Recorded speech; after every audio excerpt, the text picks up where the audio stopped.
샬롬, 샬롬. 오늘도 계속해서 선악과라는 주제를 가지고 말씀을 나누도록 하겠습니다.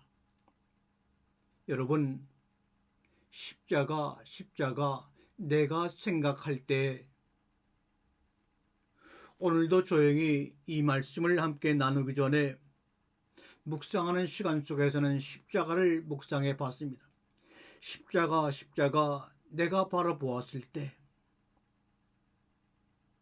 뭐라고 표현할 수 없는 전율과 감동이 저에게 다가옴을 느꼈습니다. 우리가 사는 이 세상은 하나님이 지으신 세상이지만 그 속에서 살아가는 인간들은 참으로 어떠한 모습으로 살아가고 있습니까? 행복하고 평안한 삶을 살아가는 사람이 많습니까? 아니면 차별과 빈부와 고난과 가난 속에서 서로 우겨싸움을 당하며 살아가는 가시밭 같은 인생입니까? 유혹하고 도취시키고 마비시키고 타락시키는 세상 심에서 저 신성한 십자가라는 저 상징에 십자가에 매달리신 하나님이라는 저 전율할 만한 역설에 인간을 구하기 위해 스스로 십자가에 못 박힌 저 상상할 수 없는 마지막 극단적인 잔인함에 신비에 견줄 만한 것이 이 땅에, 이 세상에 과연 있을까요? 아무리 두 눈을 크게 뜨고 귀를 열고 듣고 보아도 찾을 수가 없음을 고백합니다. 우리가 성경을 읽고 하나님의 말씀을 듣고 예배를 드리는 과정 속에서 우리가 한번 경계해야 될 것은 무엇이냐? 하나님은 인간의 언어를 통해서 하나님 나라의 언어를 이야기하고 있는 것이고, 인간의 언어를 가지고 성경을 기록함으로 말미암아 이 땅의 이야기를, 이 땅의 삶의 행복을 우리에게 이야기하는 것이 아니라 이 땅의 나라의 이야기, 이 땅의 사람들의 이야기를 언어로 기록하여 하나님 나라의 이야기, 저 차원의 이야기를 지금 우리에게 들려주고 기억나고 가르쳐 주시려고 성경을 기록한 것입니다. 그러므로 땅의 일을 기록한 것처럼 땅의 문자로 성경에 기록되었다 할지라도 그것은 하늘의 차원에서 그 속에 있는 보이지 않는 한간 속의 이야기를 이해하고 깨달아야 합니다. 그래서 박사를 가진 사람도 공부를 많이 하는 사람도 이 인간의 언어로 기록된 이 차원의 성경의 기록들을 그대로 문자로 보게 되면 하나님 나라의 삶을 경험할 수가 없고 알 수도 없습니다. 그래서 우리는 어떤 위치에 있는 사람이든지 가르치는 사람이나 그 말씀을 듣는 사람이나 구별 없이 성령님이 그 시간대마다 시간마다 순간마다 분초마다 듣고 전하는 사람들의 마음을 주관하고 귀를 열고 마음을 열고 눈을 열어 보게 하지 않으면 아무 의미가 없습니다. 그래서 하나님의 신 내가 보낼 성령이 너희 가운데 임하게 되면 내가 너희와 함께 있으면서 너에게 이야기했던 모든 것들을 새롭게 기억나게 하시고 생각나게 할 것이라고 말씀하셨습니다. 그러므로 늘 우리는 시간마다 성령님의 임장과 의지를 꼭 붙잡고 말씀을 듣고 말씀을 나누어야 합니다. 여러분 보세요. 우리의 동화책에 거북이와 토끼의 이야기가 나옵니다. 거북이와 토끼가 달리기 경주하는 이야기가 나옵니다. 그런데 아무 생각도 없이 부지런하고 끈기가 있는 거북이가 빨리 달릴 수 있지만 게으른 토끼를 이겼다고 해서 그것을 아이들에게 가르쳐 왔습니다. 참으로 생각 없는 잘못된 가르침과 동료의 내용을 곡해한 것이죠. 이미 거북이는 바다에 사는 동물이고 토끼는 땅에 사는 건물입니다. 땅이라는 차원과 바다라는 차원은 이미 삶의 조건이 완전히 틀리기 때문에 서로 비교하거나 경기를 한다는 것 자체는 아무 의미가 없는 겁니다. 왜요? 사는 차원이 다르기 때문에. 거기다 만약에 하늘 나는 새, 바다에 사는 거북이, 땅에 사는 토끼, 이 세 동물이 만약에 경주하도록 어떤 그런 룰을 만들었다면 그거는 사람의 이익과 이기적인 관점에서 만들어 놓은 오락이지 될 수가 없는 겁니다. 하늘을 나는 하늘의 차원과 바닷속을 헤엄쳐 다니는 거북이의 차원과 땅 위에 뛰어다니는 토끼의 차원이 완벽하게 틀린데 어떻게 같은 조건에서 무엇인가를 해내겠다고 하는 경주를 할 수가 있습니까? 하나님은 하늘의 차원이요 영적인 차원의 분으로 우리에게 이 땅에 살고 있는 흙의 사람들을 말씀의 사람으로 변화시켜서 그 하늘나라에 살도록 하기 위해 이 땅에서 교훈하고 가르치고 계시는데, 어떻게 우리가 아무리 노력한다 하더라도 문자 그대로 행하고 안 행하고 순종하고 불순종하고가 그 하나님이 말씀하시는 차노수 볼 때는 무슨 의미가 있겠습니까? 비교 대상조차도 안 되는 것을 가지고 우리는 행동을 가지고 순종 불순종으로 우리의 믿음을 스스로 생각하고 그 믿음을 지켜나가려 하니 하면 할수록 땀을 흘리면 흘릴수록 하늘 차원의 삶이 그 속에 이루어질 수는 없는 겁니다.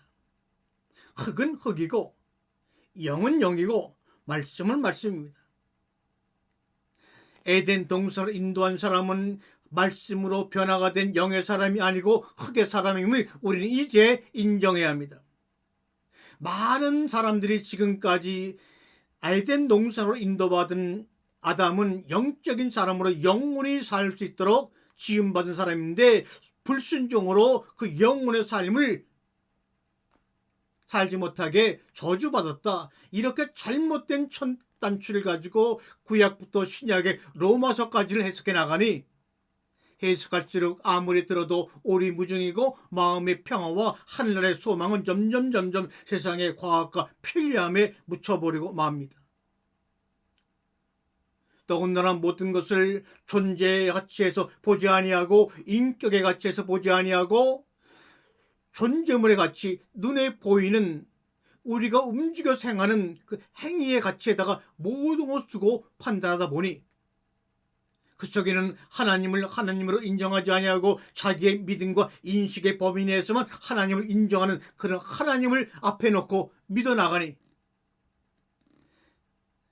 선악을 알게 한 나무의 열매를 먹으면 죽고 죽으리라는 그 하나님의 말씀 앞에 그것을 따먹음으로 말미암아 불순종했다고 하는 아담과 이브의 불순종을 다 기정사실로, 누구도 다른 말을 하게 되면 이단이라고 쇠사슬을 다 걸어놓고 아담의 불순종이야 여기서 모든 것들이 시작되는 것이고 아담의 불순종으로 인한 죽음에서 우리를 해결하기 위해서 우리를 구하시기 위해서 예수가 십자가에 돌아가신 거야 라는 울타리를 이미 딱 쳐놓고 울타리 밖으로 나가고자 하는 사람에게는 이단이라는 정죄를 걸어놓고 하나님의 뜻을 왜곡시키는 이 연약하고 나약한 인간의 물리의 몰당식이 얼마나 하나님으로부터 우리를 멀리 가게 하는지 우리는 깨달아야 합니다. 아담의 불순종을 앞에다 딱 못 박아놓고 저렇게 아담이 불순종함으로 이런 일이 벌어졌으니 우리는 그렇게 하지 말고 힘을 내고 열을 내어서 하나님을 사랑하는 것이 아니라 열심히 순종하자 율법을 지켜서 우리가 구원을 받자. 예수 오시기 전까지 그렇게 믿음의 사람들이 살아왔으나 그 율법을 하나라도 지킬 수 있는 능이 없다는 것만 증명되고 말았습니다. 그로 인해서 구원받을 만한 육체가 아무도 없다고 사도 바울이 고백하게 되었습니다. 그런데 선악을 알게 한 나무를 먹어라 먹지 말라, 먹고 안 먹고의 계명도 지키지 못한 자들에게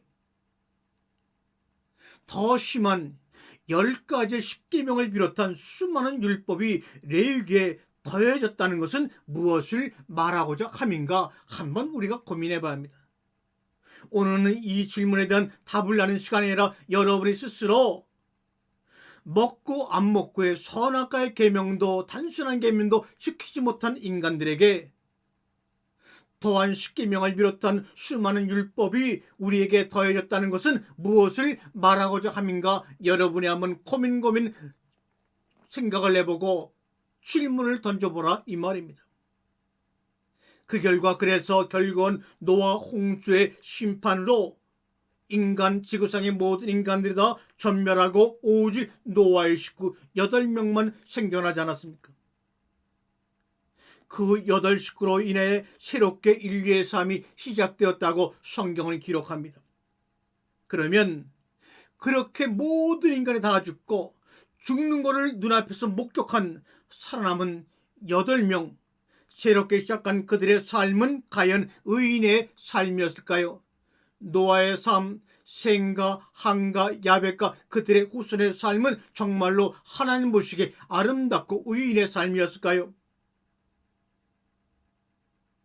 그렇다면 노아 홍수로 인해서 그 전에 노아 홍수에 주어진 하나님의 말씀은 노아 식구들에게 무슨 의미가 있을 것인가 이 말입니다.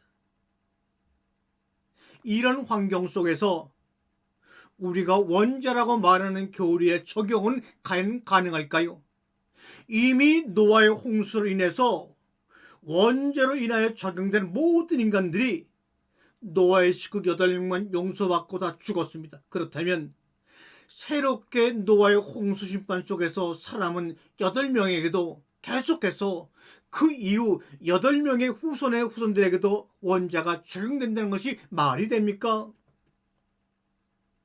흙으로 사람을 부르시고 흙의 사람이라고 부르시고 흙의 사람이 포도나무를 심어 그 열매를 먹고 취해 벌거벗은 것을 심판 후에 첫 모습으로 공개하신 이유가 무엇인가 이 말입니다.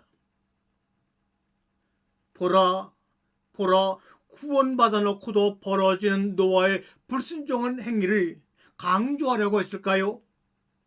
그리고 아버지 행위로 인해 자식들이 갈라지고 함이 저주받는 사태를 초래한 것일까요? 진정? 더군다나 살아남은 8명의 노아의 후손들로 인해서 바벨탑이라고 하는 무지막지한 일을 시행하지 않았습니까? 그 결과 언어들이 갈라지고 뿔뿔이 흩어지는 이산 가족의 운명을 맞이하지 않았습니까? 인간들의 행위의 문제는 인간들이나 하나님에게도 아무 의미가 없게 돼버리고 말았습니다.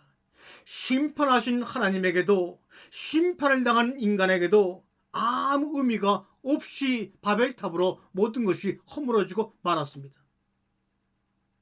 그렇다면 바벨탑 이후에는 어떤 일이 벌어지고 맙니까? 그리고 바벨탑 사건 후에 데라의 후손 중 아브라함을 선택하시어 보여주시는 기나긴 여정을 통해 우리가 알 수 있는 것은 무엇입니까? 오늘은 여러분에게 질문거리를 던져드리는 시간입니다. 노아 홍수 심판 후에 바벨탑 사건의 책망 후에 과연 인간들은 달라진 것이 0.1%도 있었습니까? 없지요. 그 과정에서 하나님이 인간들에게 보여주시고자 하는 구원의 길, 영생의 길은 과연 무엇인가? 방법인가? 행함인가? 찾는 것인가? 아무것도 바벨탑 이후에 아브라함의 여정까지, 야곱의 여정까지, 지금 우리의 여정까지 살피고 살펴도 창세기 1장, 2장, 3장과 달라진 것이 전혀 없습니다. 예수 그리스도 십자가 사건의 신비한 사건 이후에도 달라진 것은 아무것도 없이 더욱더 어둠이 짙어질 뿐입니다. 그렇다면 결론은 뭐냐? 첫 단추가 잘못 끼워졌다는 겁니다. 우리가 믿고 신봉했던 그 삶의 신앙의 여정에 첫 단추가 잘못 끼워졌기 때문에 살면 살수록, 노력하면 노력할수록, 순종하면 순종할수록, 율법을 지키려면 지킬수록, 십자가의 믿음 속에 죽으려고 하면 죽을수록 더욱더 어긋났던 것입니다. 그렇다면 이 시간 마지막 답은 우리 모두가 겸비하게 그동안의 모든 고정된 관념과 세뇌된 믿음의 교리들을 다 내려놓고, 교단을 내려놓고, 교파를 내려놓고, 나라와 민족과 문화와 모든 것들 내려놓고 창세기 1장 1절로부터 돌아가 단추를 잘못 끼워진 첫 단추를 제대로 맞춰 끼워야 하지 않겠는가 하는 말씀입니다. 아멘.